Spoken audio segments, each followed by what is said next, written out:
Welcome back to the King's Corner, the place for all things Bethesda.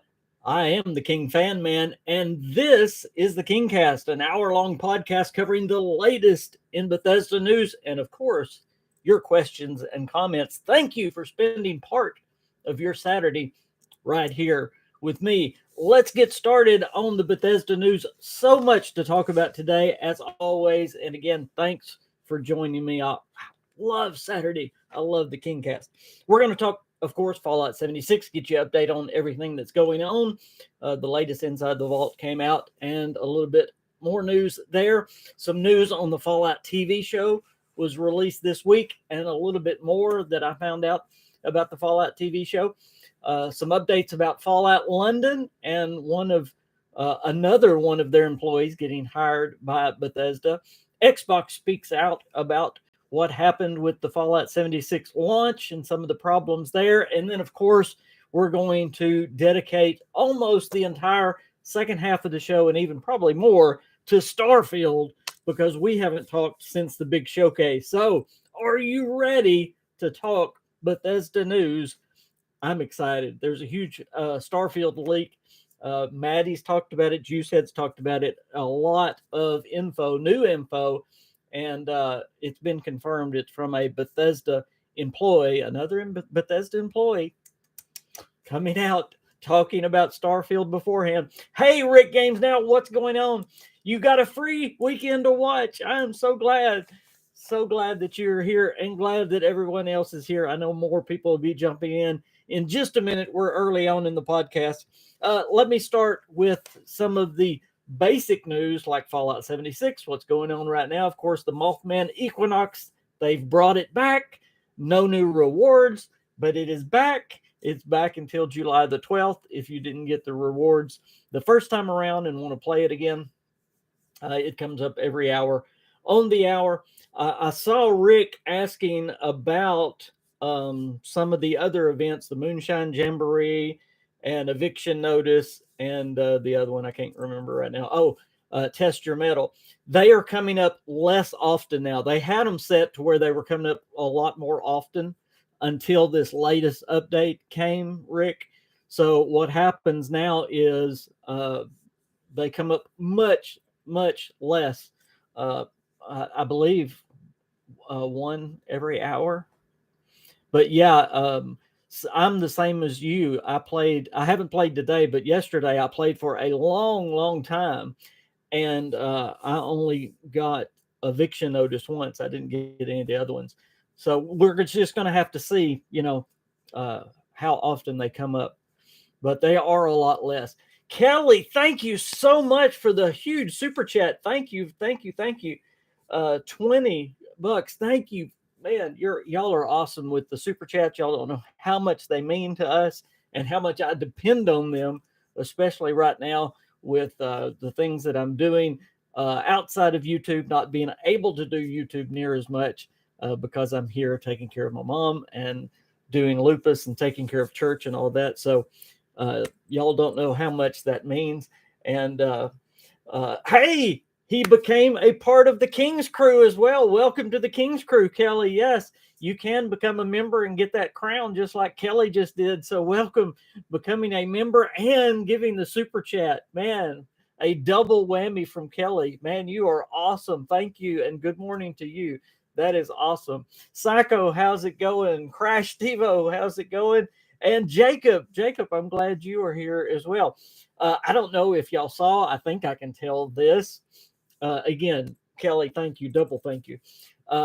Jacob, I actually got to meet Jacob face to face. We met in Memphis this past weekend. We went to Graceland together, which was awesome.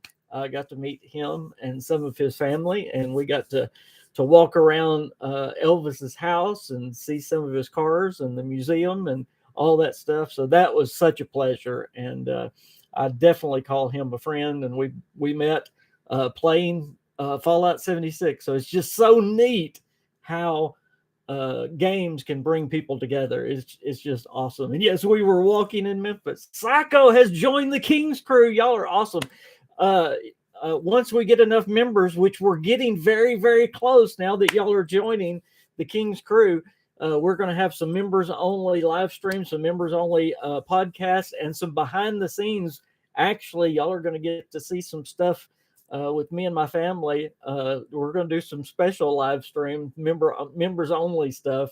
So if y'all want to get in on some of that, y'all, I just want to thank y'all in certain just any way I can. So thank you. And there's that green crown. And by the way, it switches pretty quick to a blue crown once you stay on for a while. So that is pretty cool. The king was in the castle. Yes, the king went to see the king's castle. Isn't that cool? Yes. So Jacob, I had a blast too. Absolutely. And anyway, back to the KingCast. That's a bunch of wonderful stuff that y'all were sharing there. But we got to get to the news. There is so much to talk about. Thank y'all again for sharing your Saturday, at least part of your Saturday. No, this is not the Dirty King's Corner. Don't even invite those things over here. I don't have many moderators. And by the way, Psycho and Kelly, I can change y'all to moderators if y'all want to be. Y'all may not even want to be, but y'all, that is one thing y'all get to be. And I may need y'all when the time comes, but I can do that in a minute. Anyway, let's get on with the news. Okay, again, Fallout 76. The other thing that is going on is Double Mutation this weekend, and that ends on Monday. By the way, happy 4th of July Independence Weekend. 4th of July, of course, is Monday. So remember that holiday is going on this weekend. If you hear a lot of popping going on, that's what it is if you're in America. Other than that, sadly, with Fallout 76, there is nothing new coming this month other than the Treasure Hunter event that's coming at the end of the month. We're getting nothing new. So, and I'm not saying that, getting upset. I know we've gotten quite a bit new. Just wanted to let y'all know nothing new's coming this month. Just the same old stuff. The Treasure Hunter is coming at the end. In the Inside the Vault, though, if you do have the PTS, there is a new mission with the pit. It is called Ashes to Fire, and you can go play that right now in the PTS. It is already there. In fact, I've already seen several online that are playing it, and you can watch it on YouTube as well. The pit is still scheduled to come sometime in September, so that's awesome. So Mothman Equinox right now, Double Mutations, and the pit in the PTS. That's Fallout 76. Show, they hired 3 brand new actors this week. Now remember, I put out a video not long ago that filming started on June the 26th in New York. I broke that. Pretty much was one of the first ones to tell y'all that they were filming in New York. Now Juice had just came out with a video saying the same thing. So, hey, y'all got it about a month and a half early, knowing that it was going to be in New York City. Also, they did release some information that we talked about. It was going to be filmed in New York and possibly Arizona, but the other location that we know they're be filming at right now is Montana. So Montana and New York are the 2 places that they are filming at. Kind of strange, but we know that. And the 5 main actors that we know of, forgive me, I'm going to mispronounce these terribly, but I'm going to do them kind of quick. Kylie, why do I even try? I knew these names were going to get me. Anyway, this guy was in Twin Peaks and Dune. Y'all can look him up. There's no way I can pronounce these people, but y'all can look them up. There are 3 brand new actors, Aaron Moten, Zelie Mendez, and Kylie Macallan, or whatever his name is. And that is added to the Ella Purnell and Walton Goggins that were already there as well. Hey, Jeremy, and hey, Dane. Yes, and we'll share enough freedom for everyone. Amen. Amen. Happy Freedom Weekend. That is right. So a lot's going on. And by the way, a lot of these actors, some of these actors are brand new. Like let's see, the Zelda Mendez. She hasn't done anything, but she is going to be on season 2 of The Wheel of Time. By the way, I definitely recommend that series. That is on Amazon. If you haven't watched the first season, there's only 1 season so far. That is a series based on a book series, which is very good. If you like the Elder Scrolls, it's very Elder Scrolls-esque. So that's a very good series called The Wheel of Time. She's going to be on The Wheel time season 2. But the other ones, like I said, the one is very veteran, Twin Peaks, Dune. And now the other guy, he's pretty much just getting started as well. And then the other two older ones we've talked about before, being Walton Goggins, he's playing the ghoul, and then the main female lead. So a lot going on with the Fallout TV show. We know New York is involved. We know Montana is involved. We'll be talking about more about the Fallout TV show to come. Let me make sure y'all don't have any questions or comments about the Fallout TV show before I move on. Rick says, yes. From the original Dune, the sleeper has awoken. Yeah. Mitchell, hey, Mitchell, what's going on? That was the first time I read Walter as the lead actor. That means, now remember, he is the lead ghoul. We learned, if y'all go back and watch my video, they said from the very beginning, hey, Nukem, that there are 3 main leads. There is a lead male, a lead female, and a lead ghoul. Okay, so there are 3. And it's kind of, if you've watched, and I don't remember what the fan-made series is, but it's the same thing. It's a man, a woman, and a ghoul. So, when does Ghost sing? I tell you, I'm gonna have to get her back on here and get her. We may do that on members only. I bet I can do that on members only. I bet I can. So there are 3 main leads. Y'all remember that. And some of the other parts I don't know. Ella's going to be the main female. Walton Goggins is going to be the main ghoul. We know those 2 are set. And then the main male lead, I'm guessing it would be that young African-American, Aaron Moten. I'm guessing that would be the lead man. That's just my guess. The one from Twin Peaks, he looks like he would be a good bad guy. That's just my thought. The one from Dune and Twin Peaks. Just a thought. Okay. Hey, Sarge, what's going on? Hope you and your family are doing okay. We are doing great. Hey, King, you never saw the original? I did see the original Dune. Yes. It was a long time ago. Jacob, I've been meaning to check out the Wheel of Time series for a while. Definitely going to have to. Yes, it's a great series. Moving on, if y'all have questions about the TV show, please let me know. Y'all check out my video about it. I will be putting out more information on that since these have been updated. Just remember, though, again, they're filming in New York and Montana. I do believe New York is going to have something to do with the TV show. It appears they're doing most of their indoor filming in New York, probably the vault and all that. So possibly before the war, maybe footage in New York, and then after the war footage, after the bombs dropped in Montana. I'm guessing the wilderness, the wasteland, to be Montana. So they needed a spacious area to set up the scenes and stuff. That's just what I'm thinking. That's just my thought. I found this very interesting. Want to cover this before we get into the Starfield stuff. The headline read, "No more crunch time at Bethesda." If you remember the article that came out about the awful conditions at Bethesda during the Fallout 76 launch, now all of that pretty much has been confirmed, and pretty much Xbox and Bethesda have confirmed it by apologizing for it and talking about it. Well, the head of Xbox Studios, Matt Booty, actually addressed the issue and said that is in the past. And some of the things that he said are very interesting, though, talking about the future. He said that is the past, not to dismiss it or anything like that, but this is very important. He said there's going to be a different future at Bethesda. Now, remember, this is the head of Xbox Game Studios, not Bethesda.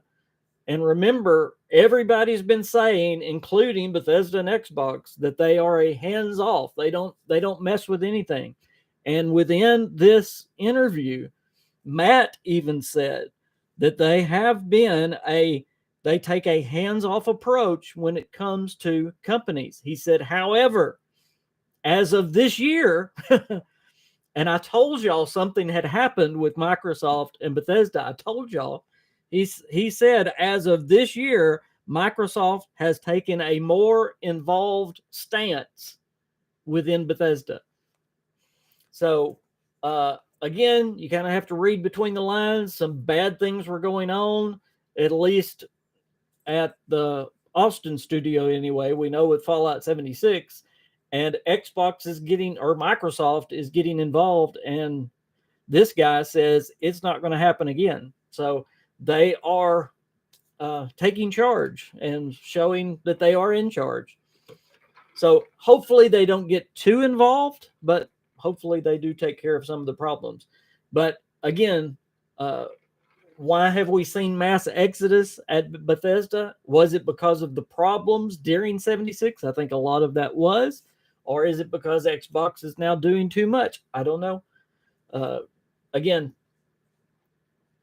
you'll have to figure that out for yourself. I think a lot of it was because of what happened during the infighting during Fallout 76. Okay, Nukem says that's a good thought. Vault in New York, Wasteland in Montana. That's just my idea again, because they started filming in New York, and we know Montana's next in the rotation of filming. Dale says, "Hey Dale, what's going on? Don't read the books first, Wheel of Time, before you watch the show." Yeah, I've read the books. I've read all the books. But it has been a long time since I've read the books. But anything is like that. Anytime you've read the books, the movie or TV is going to be terrible. Y'all know that. Dune movie. I thought he said Dune movie. We've talked about the Dune movie here, haven't we? The original Dune was epic. Yeah, they didn't need to remake that. They did not need to remake Dune. It has to make you wonder if Microsoft regrets buying Bethesda. I don't think they do. You look at, and I know this is a totally different subject. We've got a lot to talk about today, but it's an important point. Where Microsoft was before, or let's talk Xbox, where Xbox was before they purchased Bethesda, as far as exclusives and what they had, they were way behind Sony, in my opinion. And now you look where they are with Xbox Game Pass, and I believe they are ahead. And a lot of that is because of Bethesda. You look at what Bethesda brought them in their catalog and what they gave to Xbox Game Pass. It just started what Game Pass has become. So I don't think they regret it. I just think they're finding out some of the problems, or some of those problems have come to light. Now, would those problems have come to the surface as quickly had Xbox not bought Bethesda? That I don't think so. Now, going from bad news to good news. Hey, True Flat, what's going on? Bethesda hires another person off the Fallout London mod team. If y'all remember, we talked pretty exclusively about the Fallout London mod. We talked about that a lot. The trailer's out there. You can watch it. It looks really, really cool. It's coming up pretty soon. But Bethesda has now hired 3 people off Fallout London mod team. In fact, 3 of the main people. And I think this is very smart. Number one, it gets people that are fans of Bethesda games, and plus Bethesda's already looking at their talent and seeing what they do. If they do this on their own free time, then obviously they're going to be good at a job. So this last one was lead advisor for the Fallout London. They've also hired the lead quest writer and the lead project manager off of Fallout London. So all of that bodes well for the future of Bethesda. And we know that Bethesda needs a lot of new, fresh people since they've had a lot of people leave. Okay, I've got to get caught up with y'all. Hey, Cody, what's going on? Microsoft likes rescuing game studios. I hope they do. I hope they make the right changes, because they are definitely foot down on some things that are going on inside Bethesda. Cody says, hey, Cody, I don't think they regret buying them. Bethesda pushes out big games, which equals massive returns in the future on their initial purchase. I agree 100%. Dane says, I've been a PlayStation console guy for years, but because of Fallout 5, I will be buying an Xbox. I was a Sony guy up until Fallout 4. In fact, at the purchase of Fallout 4, I still was a Sony guy. I purchased a Sony copy first with Fallout 4, but I got so aggravated because the Xbox people were getting all these mods and Sony wouldn't release them for Fallout 4. So I actually went and traded my PlayStation in for an Xbox, and that's the first time I ever owned an Xbox was for Fallout 4. Sarge says, nice to see Bethesda paying for something for the modding community rather than just copy and paste it on their own. Yep. Mitchell says, I left 76 and found ESO, and I can't believe they have the same company. Definitely a different team, still have two tools and two loaded with all the good stuff. ESO is fabulous. It is a fabulous game, and they definitely have a great model over there. 76 is it's just been a mess from the start. It has. And you look, and y'all know how I feel about 76. 76 has some great things going for it. If they could have just gotten just a few things in their system right, man, that could have been one of the best games ever, in my opinion. It's probably mostly the Austin team, not necessarily the Maryland one. Rick says, Jeremy, and he's talking to Jeremy. Hey, Kane, what's going on? Been lurking, but hey, King. Nukem could only be one to make the Doom movie. Jacob says, as long as Bethesda continues to release their games on PC, I'm all good. Voltec Spy, what's going on? Good to see you. Wait long enough and the Sony games come to PC? Absolutely. And Psycho says, I've been Sony always, and why I got Steam Deck, I refuse to get Game Pass. Absolutely. By the way, there is a new trailer for Redfall if you're interested in that. With all that said, let's go to Starfield, guys. I have a lot to talk about on Starfield. First, there is a huge leak. I'm sure y'all have heard about it by now. In fact, it is a multi-year leak going all the way back to 2017. There is a Bethesda game studio programmer that has been leaking with multiple leaks and has now been proven to be a Bethesda programmer that has been giving information about Starfield. Again, Juicehead has reported on this. Maddie has reported on this, and it has been confirmed to be a Bethesda programmer. So unless Bethesda has taken some things out, what he says can pretty much be, we don't have to take it with a grain of salt. We can pretty much go, oh, that's cool. So I'm going to be giving you some new information on what is in Starfield, and almost everything that he has said was confirmed by the showcase, but he has said some things that have not yet been revealed. So if you don't want some spoilers, but I know y'all do, then turn away now. Keep it rolling so I get the credit on YouTube, but just, turn the volume down or something. Anyway, let's talk about, and I do want to talk about some things that have been confirmed too, and just talk to you about Starfield as well, since we haven't talked since the showcase. I want to give you my opinion about Starfield and get some of your questions and comments about Starfield answered. Okay, the Starfield leak. I found this very interesting.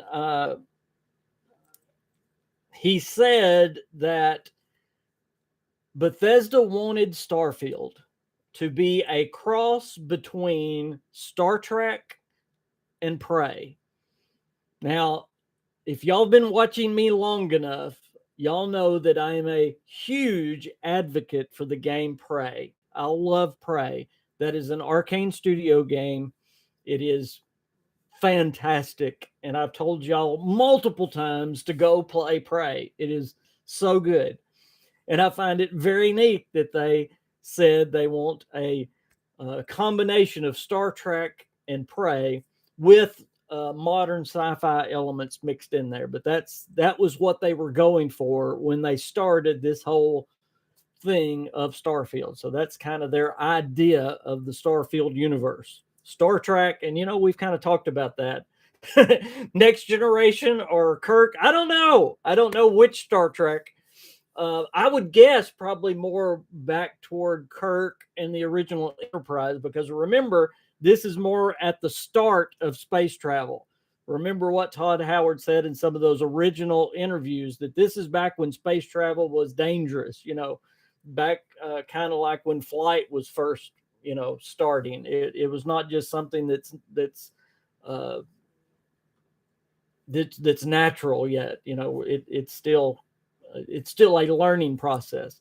So I'm guessing go back to if y'all watch the show Enterprise with the captain was the guy from Quantum Leap. I can't remember his name. Yeah, Enterprise is more real. What's that guy's name from Quantum Leap? I can't remember the captain's name. Anyway, if y'all watch Enterprise, probably that kind of Star Trek and Prey mixed together. So I thought that was really neat. Now, this one's big. Scott Bakula, thank you. That's why I've got y'all here. Y'all know these things.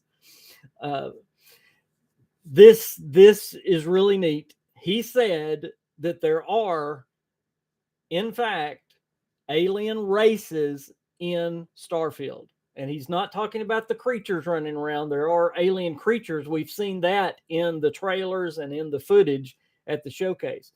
There are intelligent alien races in Starfield that we will meet up with. We will talk to.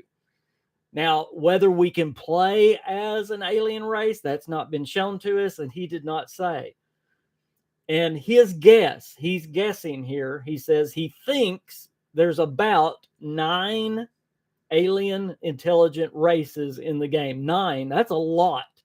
You think about how many races are in Skyrim. That is a lot of alien races. But we do have 100 systems, over 1,000 different planets. By the way, we're going to talk about that.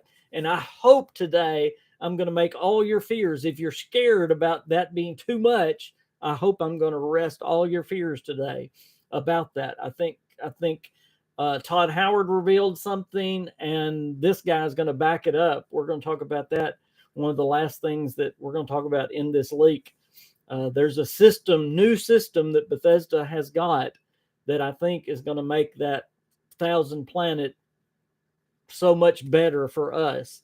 We'll talk about that in just a minute. But again, about 9 alien races. He don't know that for sure, but he does know that there are intelligent races that we will talk to. The reason he's guessing is because, again, not all these are you come in contact with all the time. He says the game is huge, and some could be cut, some could be there. But again, around 9. Kelly says playing as an alien isn't realistic. And that would be true. I agree. Maybe in Starfield 2, after we come in contact with these, it's according, I don't know how realistic these aliens are. So we're going to see. But I know that's been a big, big question.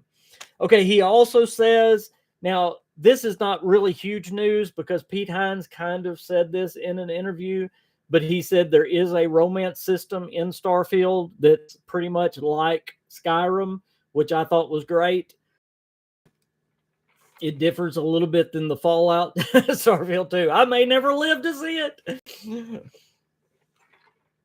But Skyrim romance system is a little bit different than the Fallout 4 romance system.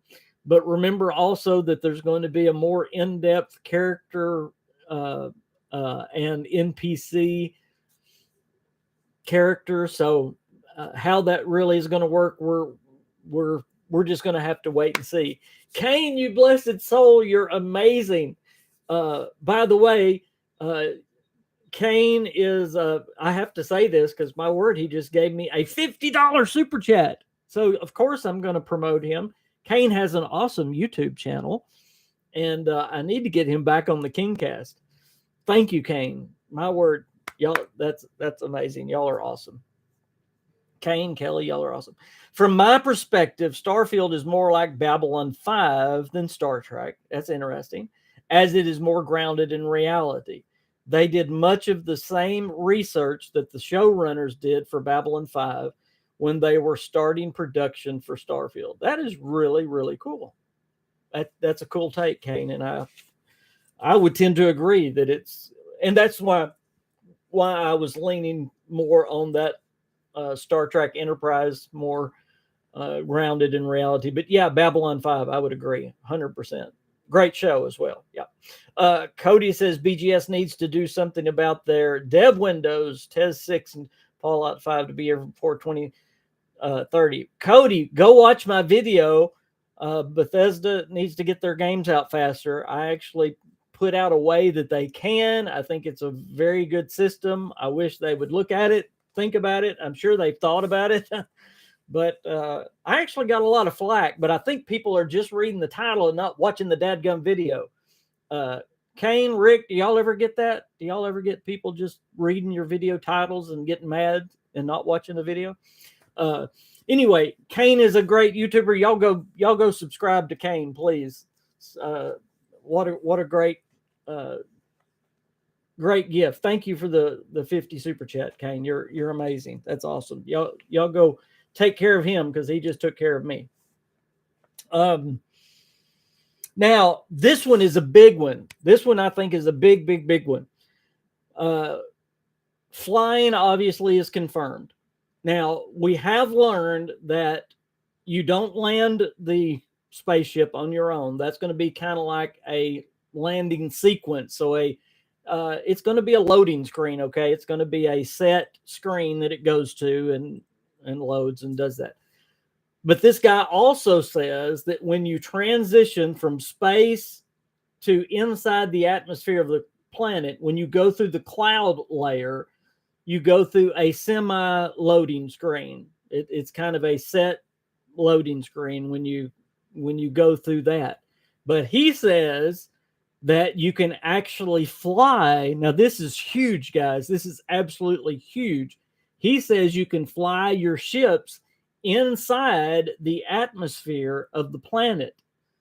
Now, you can't land on the planet. That's going to be a set screen. You got, in other words, there's not a manual landing, there's an automatic landing, but you can actually fly in the sky of the planet. So again, this is from a Bethesda employee, from a Bethesda programmer who's been proven over and over and over to have worked on this game, to probably still be working on the game. So wow, I mean, that's for a Bethesda game, that's amazing. That's amazing. How many years behind are they? We still hope it's coming out this spring, and everything's pointing to coming out this spring. That's amazing. By the way, let me say, not only has he said this, but we've also seen it with our own eyes. There are going to be very limited loading screens in this game, and most of them are going to be hidden by, like we're talking about, the cloud. Going through the cloud, it's going to be a set screen, something that we watch. You're going to be watching your ship. It's not actually going to be a screen with a little circle, like normal loading screens. So it's not going to appear to be a loading screen. When you land your spaceship, it's a loading screen, but you're not going to see a loading screen. You're going to see the ship landing. But do you remember while you were on the moon, going into those buildings, there were no doors, and when there were doors, there were no loading screens to go in the doors. So it appears most of the buildings you go into, now I'm not saying all of them, because some big building may have a loading screen of some sort, I don't know, but this leaker plus what we've seen on gameplay is very, very, at least limited loading screen. So that is a big change coming to Bethesda Game Studios games, and a wanted change. We've always wanted open cities that we can go to without loading screens. So that's amazing. I mean, we're really going to have open worlds where you can go right into the city without a loading screen. That's going to be pretty amazing. Hidden loading screen. That's what Nukem just said. They are going to be pretty much hidden loading screens. Kane says flying in the atmosphere only makes sense because the entire planet is explorable. Absolutely. I just think it's going to be a hard thing for, or it would have been a hard thing for a Bethesda engine to do before the new Creation 2 engine. Rick Games Now says No Man's Sky does the same thing when traveling between systems. Great. Kelly says Todd was a huge fan of Wing Commander back in the 90s. Absolutely. The alien race in that game looked like lions and discovered humans in the Vega system, but they didn't know where Earth was.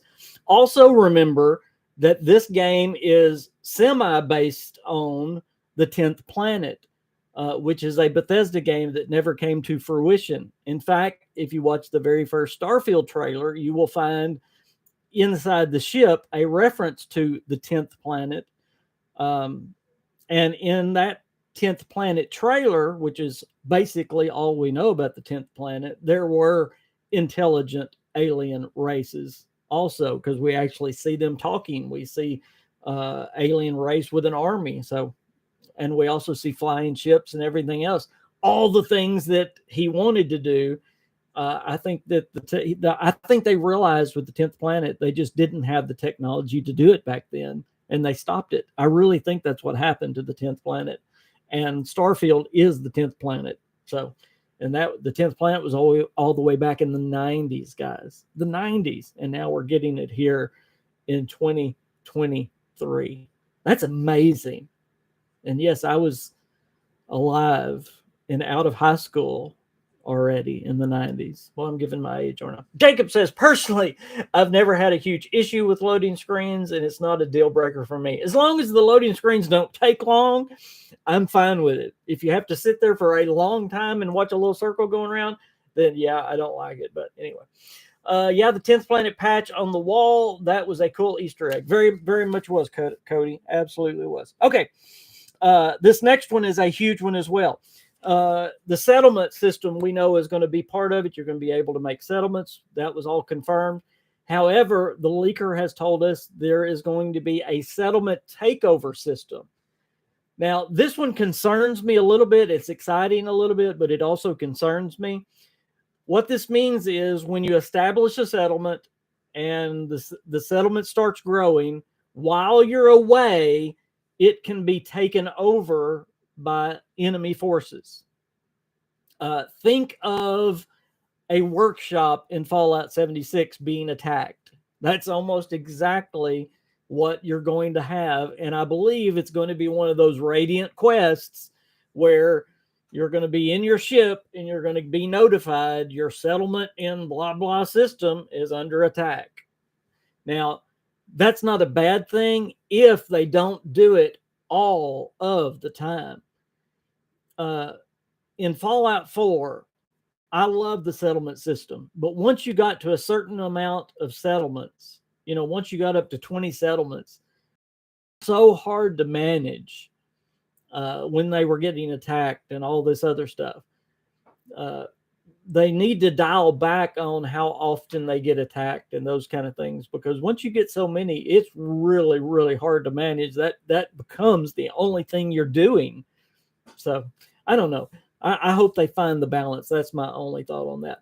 Now, the other thing about settlements that he tells us, which is really, really cool, not only is there a takeover system, there is also a build-up system. Now, he says the build-up system is something like they kind of got the idea of sim settlements in Fallout 4. This is where the settlers that you hire to be in your settlement, just like we did in Fallout 4, they don't just tend crops and do all that. They will actually build a house. They will actually build, and as you're gone, the city actually gets bigger and bigger and bigger and bigger, which of course is what brings other people to your town, which is what brings other people to attack your town. So if they can pull those two systems off, it sounds like it could be great if they pull it off. It could be a hassle or it could be great. I can't wait to try it, though. I'm excited to try it. Yes, another settlement needs your help. Rick Games Now says Mark Hamill was in Wing Commander. Very good. Todd Howard was a fan of Wing Commander. Therefore, Bethesda making a Star Wars Mandalorian. Confirmed 2023. I like how you place that together. Cody says not a bad idea as long as you can have your workers armed and you can have good defense systems in place. I'm sure you can. Rick Games Now says Starfield. Greston Garvey, another settlement is under attack. Parvey, I'm sorry, another settlement needs your help. Newcomb says, imagine managing several settlements on several planets in several star systems. Yes, Preston in space. Hey, Cirque, what's going on? Again, I hope they dial it back. I hope it only happens very randomly. I think it may. I think you may get excited in a minute with the new system that they've got. Remember, we've got all new systems with this new engine. There's new animations and something that they've worked on that is huge. Okay, that we're going to end with. That's really big. I'm saving it to keep y'all here. That's both the leaker said and has been confirmed by Todd Howard. So y'all just hang on. I think it may go into that as well. Also said the gunplay was held. That's no surprise. That's what happened on Fallout 4. So that's no surprise as well. He said that you can have 2 followers at a time. He confirms that there are rovers and other vehicles in the game. Now, we do see pictures of small rovers, and some of the concept art. So I'm anxious to see what kind of vehicles, land vehicles, actually are going to be in the game. But he said there are certain kind of vehicles that are going to be in Starfield. So very interesting. And he says they were working on but have not finished when he put this post. So I don't know if this is going to be in the game or not, but this is something Todd wanted. They wanted an augmentation system where there would be visual effects that would happen on the players. In other words, while you were playing, after a certain battle, your player would actually get scarred up naturally from the battle itself. So don't know if that system is going to be in the game or not. Don't know if that's going to be something you can turn on or off, but that is something that Todd Howard wanted in the game and something that probably we can look for, if not in Starfield, for the Elder Scrolls 6, because it is definitely something that he wanted. Okay, that is the main stuff, other than that one thing I'm holding on to from the leaker. That's a lot of things. Now, he said a lot of other things, but again, all the other things that he said have already been confirmed through the showcase, through interviews, and all that other stuff. And I want to deal with some of those right now, get your opinions, get your thoughts as well, and kind of calm your fears on some other things. The leveling system in Starfield. I am super excited about the leveling system in Starfield because it is going back. It's not going to be like it was, and it's been a while since I played Fallout 4, but it's going to be like it was in Skyrim, to where when you use a certain action, and by the way, every Bethesda game needs to be this way, in my opinion. When you use a certain action, you are leveling it up by using it. Remember everybody that played Skyrim crafting iron daggers at the furnace? What were you doing? You were getting your smithing up. Why were you crafting iron dagger after iron dagger after iron dagger? Because that's what got your smithing skill up. So, if you use bow and arrow, your bow and arrow skill would go up. If you use your sword would go up. So it just makes sense to do it that way. So it'd be the same way in this game. If you're using ballistic weapons, your ballistic skill would go up. If you're using laser weapons, your laser skill would go up. If you're using melee, your melee would go up.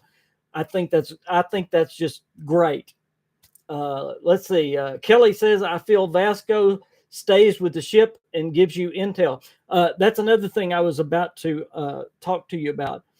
This is very neat and unique. Not only are you going to be able to do your settlements, and Todd talked about this during the showcase, but you also get to man your ship with crewmates, and they actually have a job to do on the ship. Now, this is really, really cool, guys. They're not just there for show, and your ship actually grows with you as you progress in the game, which is really cool.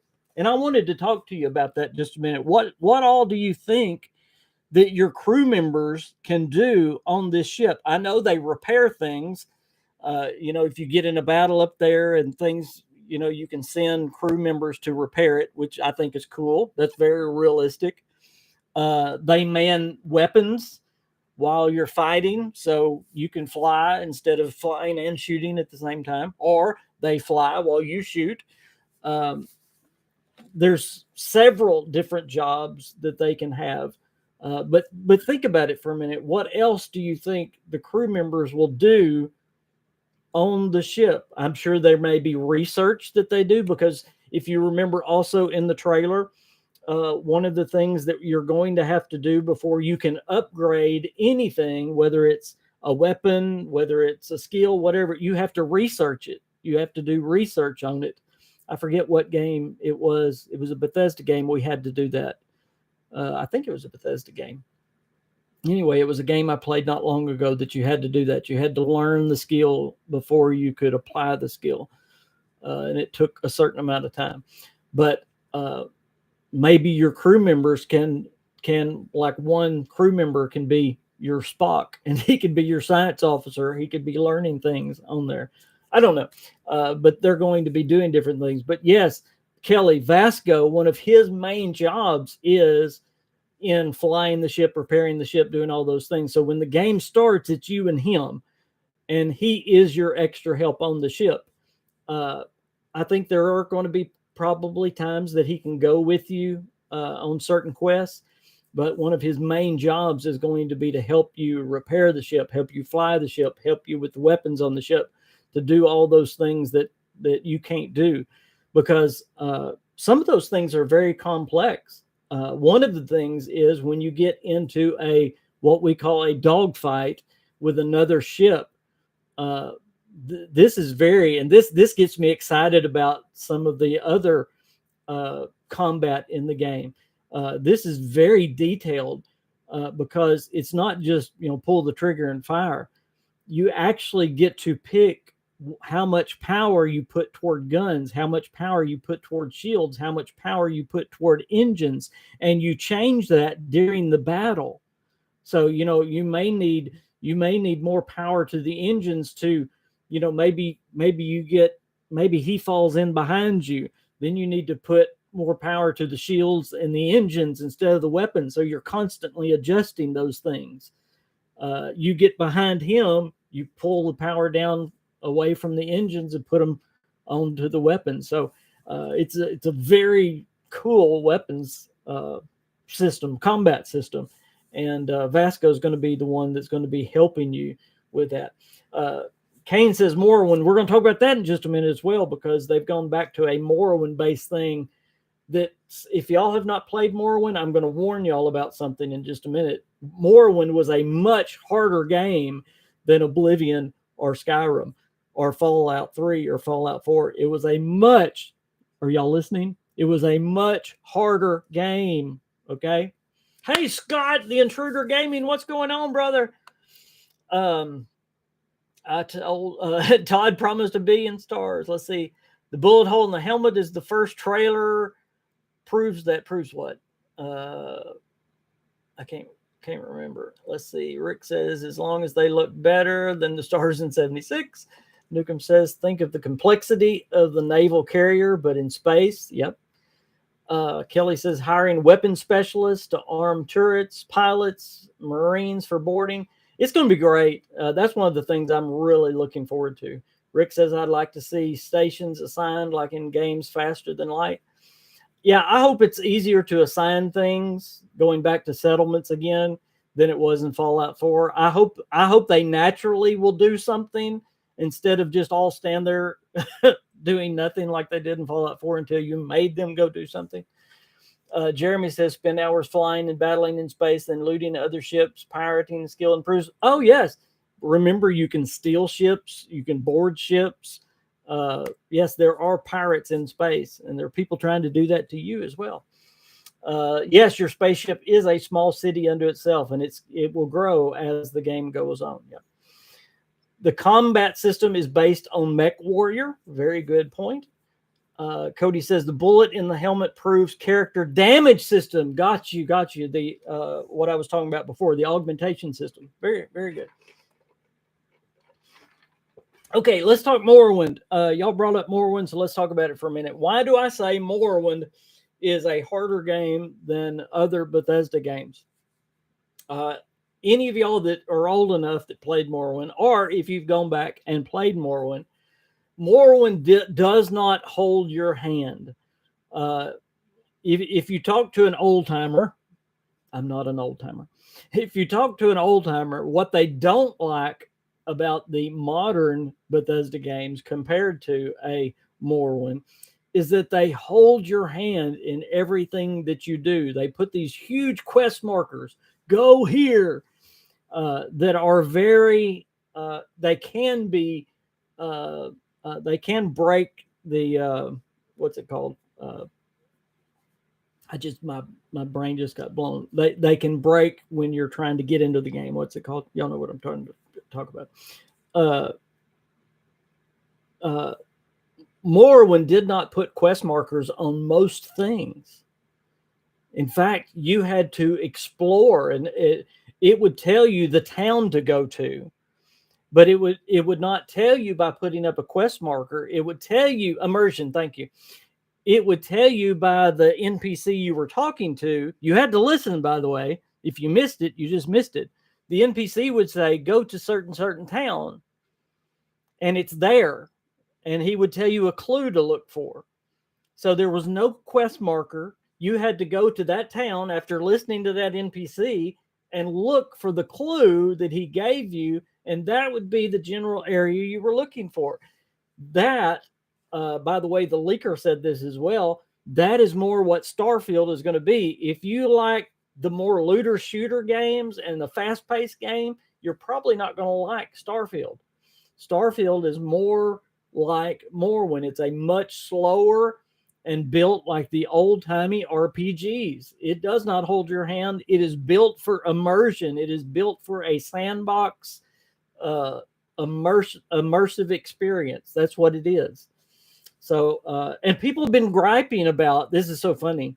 You're going to see it. People griped about Skyrim being too handholdy and Fallout 4 not being RPG enough. Watch, you're going to have people gripe that Starfield don't help you enough. They're going to do it. I promise. Let's see. Cody says you get thrown into it and that's it. You figure it out for yourself. Yes, that's Morrowind. Absolutely.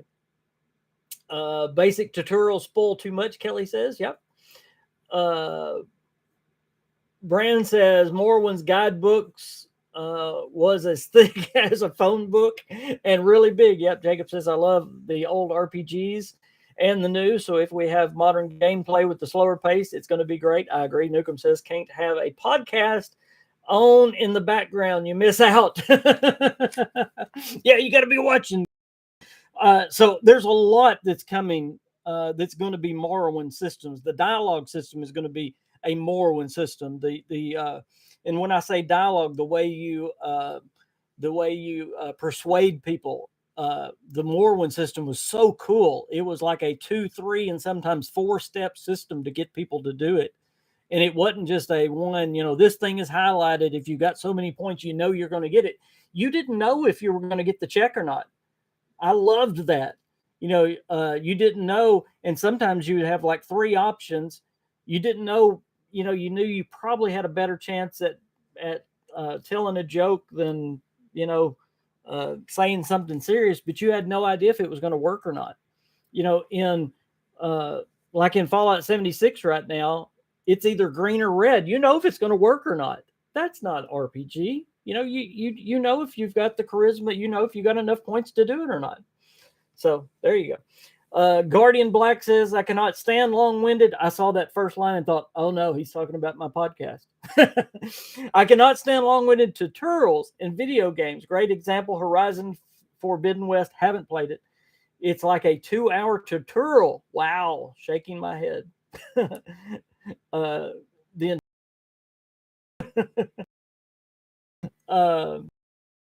So anyway, that's going to be going back to the Morrowind system, plus all the character creation, the background, the class systems, all old RPG stuff. Okay, we really got to move. I want to cover that I haven't yet. Okay, let's talk about the 1,000 planets. Let's get into that because I think this is huge. I think this is really where everybody's scared. over 1,000 planets. How in the world is that going to be any good? And there were a lot of people really scared about that. Okay, let me, I hope, calm your fears. I am going to tell you about this new system that Bethesda has, which I think is really cool. But we are going to talk about procedural generation. Oh no, that's the bad word. Yet, Bethesda came up with a new system for their generation, which it sounds really cool. Todd mentioned a little bit in his interview. I don't know if you listened to his interview. I actually re-listened to it right before the podcast to make sure that I heard what I heard, and that it lined up with what the leaker was saying. What he said is, he said, when you procedurally generate something as big as a planet, then doing that, multiplying that, doing it to 100 planets or even 1,000 planets is really not that big of a deal once you've done it on the scale of a full planet. Now, that would blow most people's mind. But if you think about it, if you can properly procedurally generate a whole planet and make it where it's playable and right, you've got a system that is going to make something that is playable. Now, this is important. It's not just, and what I was thinking when I was thinking about procedural generation, I was thinking that it was just talking about landscapes, okay? Just talking about the land, the trees, the rocks, the water, that. But it's not. Bethesda has had a system for a long time that has procedurally generated buildings and small communities. And if we'll just think about playing a Fallout game, you know how they use their random procedural generation, whether it's in safes in Fallout 76 or in chests or whatever. In certain locations what certain objects are probably going to be there.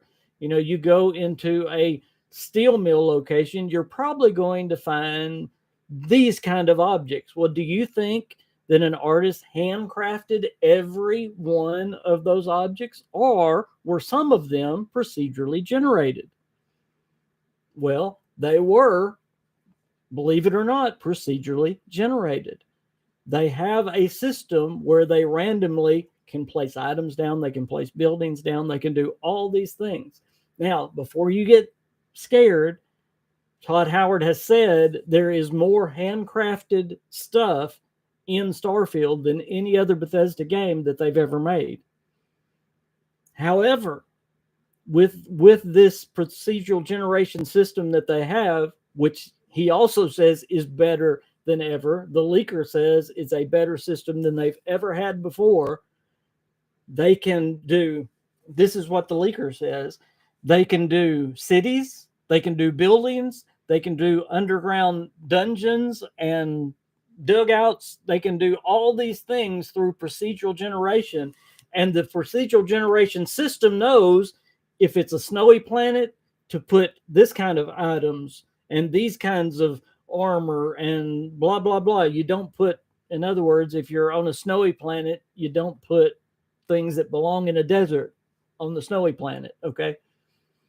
You put certain kinds of furniture, you put certain kind of buildings, you put certain kind of this, whatever it may be.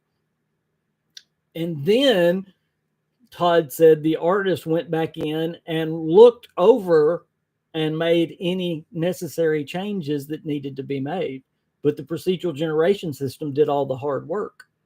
They just had to go back and look at it and make sure everything was okay.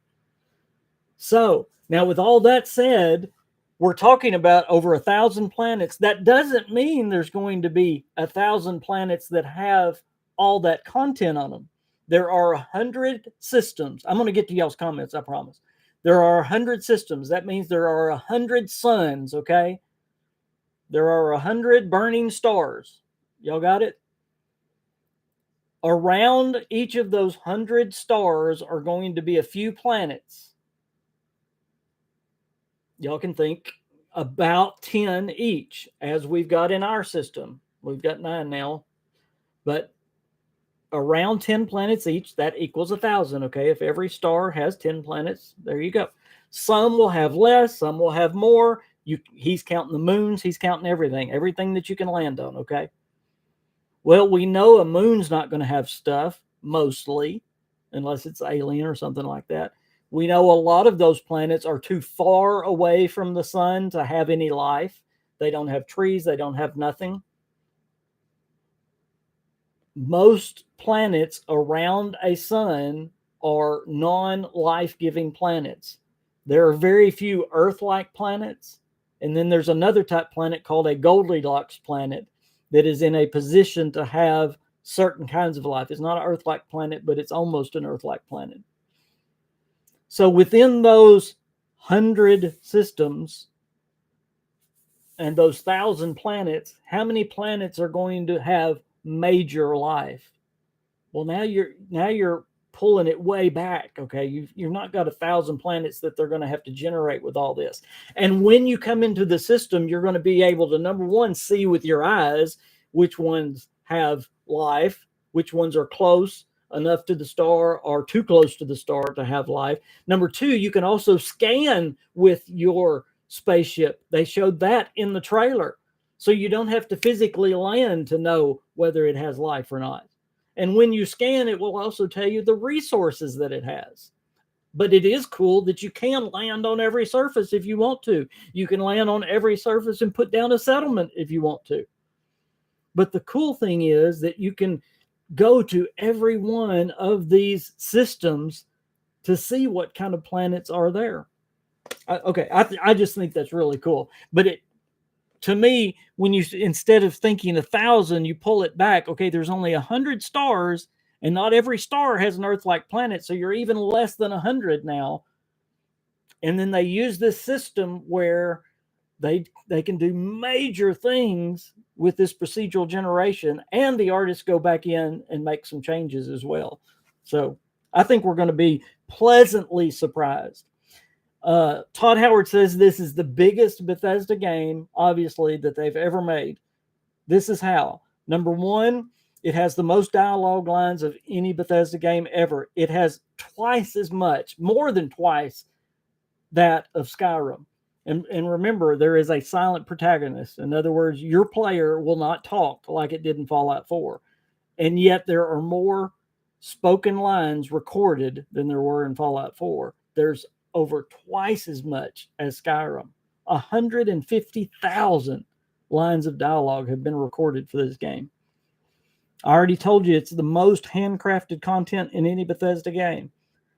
The city New Atlantis is the biggest city that Bethesda has ever made. So I'm really excited to see how big and how cool this game could be. Okay, I got to go back. Where in the world did I stop? Newcomb says it's a shame they didn't use the Unreal 5. Again, I'm going to say this real quick, guys. There is a difference. There's a reason they use their engine instead of the Unreal 5. The Unreal 5 looks amazing. There's no doubt it would look better. But to have a game where you can literally pick up every single object and to do some of the other things that you can do inside a Bethesda game, that's what your Bethesda engine does. That's what the creation engine does. And that's what makes a Bethesda game different. You have to sacrifice those things to get better graphics. But I think some of those things is what makes a Bethesda game so special. It's what makes them so immersive. And to me, I will take a hit on graphics for it to be more immersive. That's just my opinion. Kane says Bethesda has used procedural generation with quests, dungeon, buildings, creatures, and landscapes. Yes, and they've gotten better and better with it too, of hiding it too. So I can't wait. Bethesda gets it. It's more about if you're in their games or not. The genre of space is what will sell it or not for people. I agree. Jacob says procedural generation gets a bad rap. It can be done in incredibly awesome ways. I agree. Cirque says, knowing Bethesda will see palm trees on ice planets. I sure hope not. Uh, Cody says, I'm going to be waiting for Tatooine and other Star Wars mods. By the way, don't you think we'll see at least one Zayton ship as an Easter egg? Don't you think we will see as many different kinds of ships as we've seen? I think we'll see a Zayton, the mothership Zeta. I think you'll see it go by in space. I know you will. I'm just betting you will. Don't send Pluto to the curb. I agree. It's still a planet. We have 10. I agree. All creation is full of wonder and majesty, and I think Starfield is going to really capture that. I agree. No Man's Sky. I think it's going to be so much different than No Man's Sky. Again, people that are saying it's like No Man's Sky, and again, this would be a whole podcast. Yes, it is a massive interactive space game. So of course it's going to have things that are like No Man's Sky. And there's a lot of things that it does that No Man's Sky wants to do. But it's a Bethesda game, and it's going to do them in a totally different way. And I think we'll see that when we get into it. Did Todd say over 200,000 now? Yeah, that 150 is an old number, so I wouldn't doubt it. Outside of CD Projekt Red, only Bethesda makes RPGs like this, so there's really no other option for open sandbox narrative RPGs with depth. And yes, and I'm glad you said that. You go to and this is no shot to CD Projekt Red at all, because they make great games. But even CD Projekt Red games, not all of their objects are movable. Even their games have a lot of static objects.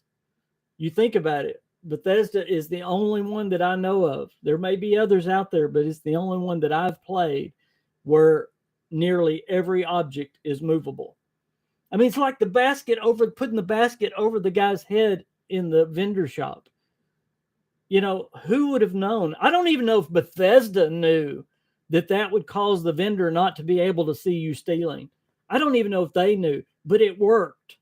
You know, it's like Bethesda says, they just do it and see what happens. It's so cool. It's really a world that they make. It's truly a world. It's not a game that holds your hand, and the less they hold your hand, the better. That's what the creation engine gives you that no other engine can give you. Does it have a lot of problems that go along with that? Yes. That's why there's so many bugs, guys. Think of having all these objects that can move. That's why you have rooms filled with cheese and objects that spin on the ground and everything else, because you've got thousands upon thousands of objects in an open world that are their own object. And it's not like that in other games. I imagine it is a programmer's nightmare. I can't imagine. Jacob says, I agree. Bethesda is the only studio that creates games that you can truly live in. Yep. Bethesda is using the old Ultimate details. They are. Yes. It's been upgraded, but it is. Absolutely.